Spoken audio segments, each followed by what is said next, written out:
And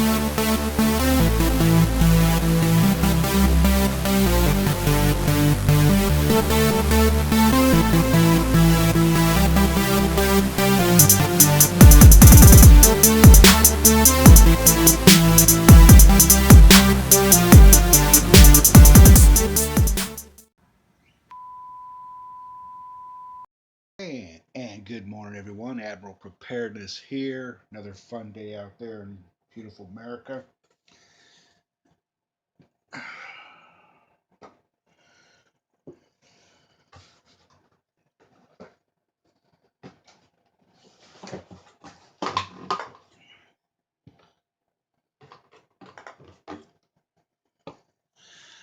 I'm sure you've seen these products before on your grocery store shelves in one version or another. These are excellent long-term store canned goods. And so is that. These are also excellent long-term store canned goods. It may not seem like a canned good, but it's in a Mylar bag. Let's talk about that. The containers. The containers are sealed from the factory during the process to get them on the store shelves for you to buy and put on your shelves. These guys here, you would not really call them canned goods, but we'll talk about that in just a few minutes. Now, we always talk about your meals, your caloric intake, your dietary requirements, and some of the things that happen to be put in a product that you may not want because of either some sort of a food allergy or your dietary uh, restrictions are placed upon you by your attending physician. Well, that's all good and said when it comes to food in a can. When this was processed, all the science was done. High paid engineers, high paid food specialists, farmers, pickers, graders, they all have a heart. They've got a vested interest in what's inside this container for one reason and one reason only: money. All right, they have to make money to survive. So they want to make sure that whatever they put in these product cans is going to be consumed, then reconsumed, repeat over and over by the hundreds of millions. The better the product, the faster it goes off the shelf, the more is produced. You know the drill. Some items aren't as great as others, but some things end up on defense contractor buy lists. If you take the MRE taco filling main entree that's currently now being served to military active members and or contractors and other persons in the service or service related that are consuming those things now, since they are accessed and put on the public table, you're eating them. This is the exact same thing as the taco fill. No doubt in my mind. I've already done a taste test. Products like this is a contract type of product which goes to a packing firm. It's canned, and then whoever contract comes up gets the material put on it. You could take this can right now and serve it to anybody, and they would think it is a prime product from a different company. Now, what's unique about this can is there's a boo-boo. This is the opening side. This is the non-opening side. If you look at this can, they put the label on upside down. Nothing wrong with the product, it's just a little confusing when you see that the entire production run is the same way. It's nothing bad on them, it's just Ironic. Now we can talk about the contents of some of these items. This is bread in a can. It's excellent. It's a New England favorite. It goes well with their own version or your version or homemade version of pork and beans. The caloric intake here, total fat, well, of course now one serving, there are 8 servings per this can, so you got to divide up. This information here is based on one serving. I don't think I'd be able to eat an entire can, but I'd probably get about a third of it. So about that much is what I'd eat in one serving. The sodium is only 16% per serving. Your dietary fiber is 8%. Your protein's 3 grams. Some of the vitamins you're going to get out of this one is calcium 4% and iron 8%. Then you go over to one of these guys and it goes dramatically south. Absolutely nothing as far as fat, saturated fats, trans fats aren't even listed, cholesterol 0, sodium 0, protein is 0, but you get the sugar. Okay, that's probably what this is, pretty much sugar and dietary fiber. Your carbs are 8%. It's just gel, so you're not going to get much out of that. When it comes to some of these other items, this guy here, now you're probably going to consume half a can. This is based on 1 cup, 1 serving, so they're saying you can eat the whole can. I'd be hard pressed to eat a whole can, so I've found out that I can only eat half a can if I'm starving, but I would usually eat a quarter of a can. A couple tacos. Protein's 15 grams. Your sodium is 41% of your daily requirement. So you're going to get, if you eat a quarter of it, you're going to get, 80% of your dietary requirement for sodium. Sodium's a preservative, as you all know. The key is, if you consume sodium, at least drink a lot of water. Flush that out of your system. As far as our other canned item I want to talk about, this guy is kind of interesting because you don't think of it as a canned item because of the container that it's in. But it is. When you think about it, never been opened before.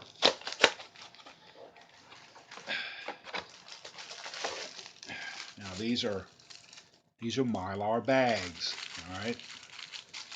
The item in here is sealed away from light. The way the manufacturing process is made, there is some sort of a gas in there. But if you take this item and its eat by date is June 6, 2017, and here it is January, that's not a very big long shelf life. But this product can be long-term stored if done properly. And I will show you that later on in another video on how I make these. They're very tasty. I mean, they are meant to go into an oven or a pop-up toaster style deal, or a whatever type of machine you want to put them in that can cook them.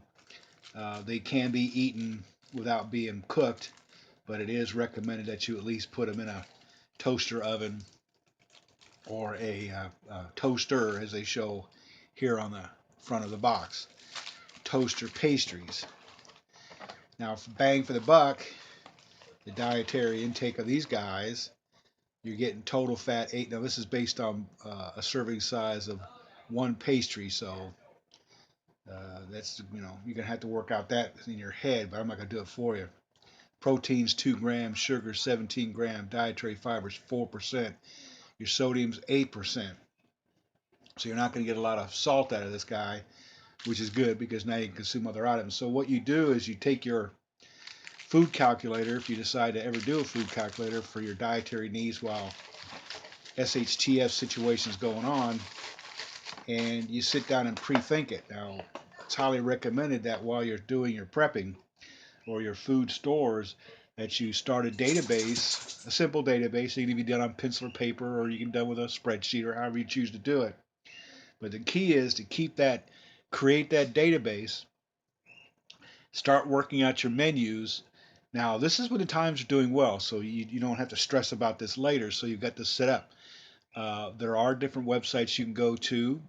Matter of fact, a lot of these emergency preparedness websites will actually do a dietary chart for you, so you know what items you can consume that'll give you the right amount of daily requirements for your nutrients and not have a lot of fat. But you're going to need some fat in your diet because that's something that your body needs. Your body needs all these different chemicals and different molecular uh, materials that your body has to have. Uh, During World War II, a lot of these civilians basically died of starvation, and they had a house full of food. It's called food fatigue. When you go to look at your pantry for short-term storage and your long-term storage pantry, they should be identical to pretty much what you've already been eating. We've heard about people who go out and buy 13, different items that they've never had before in their entire life and think that's going to be good enough for them if they have to hunker down in a time of emergency or crisis, and find out that they got scurvy because they didn't think about having vitamins in some of those dietary items that they hoarded or stockpiled. I watched a few of these preppers out there who talk about the ability to, hunker down and just on a glass of water a day and some tablet. Uh, that's a bunch of malarkey, folks. I'm sorry, but your body, your digestive system needs things to go through it to continue with the process of digestion, the excrement process, urination process, and you don't want to mess that up at all during a SHTF situation because you could find yourself being deathly ill and die. Uh, so if you're smart, it's like, I'm not saying you're not, but I'm just saying take some advice from people who have done this before. Look at the different people out there in Syria and Iraq and all any different Libya, Egypt. You can find these different stories where folks who are just like you and me, just a different part of the world they live on, are preppers, and they understand that the food chain can be shut off just like that because of one guy who's their leader decides to just do it, and they have no other recourse but to just go along with it. At least here in the United States, we have states. So in the continental United States, some things may go bad out west, but may be perfectly fine here. The TV show The Waltons. Yeah, I'm sure none of you have ever heard this that are under the age of 30, but it was Depression era survival in a little town in the east. Uh, they It was funny because one of the friends of the family were an elderly sister who made moonshine to make ends meet, and that moonshine was what kept them from dying. Everybody would go to their house to get the recipe, and so when you looked at the farmer, when you looked at the guy who was barely hanging in there with his 7 kids, and realized that I need the recipe so I could trade my goods or services that I have to offer. And as the children, grew up, they're still going to school. It's just they had to walk there and then walk back. You always hear the old story of, we only had one pair of shoes and 4 kids. We all traded who got to wear what when during the part of the trip. We had lived in a little small town called Aaron, Tennessee, in the late 70s, 60s. I'm sorry, in the late 60s, and my I was amazed that they used to have shoe drives.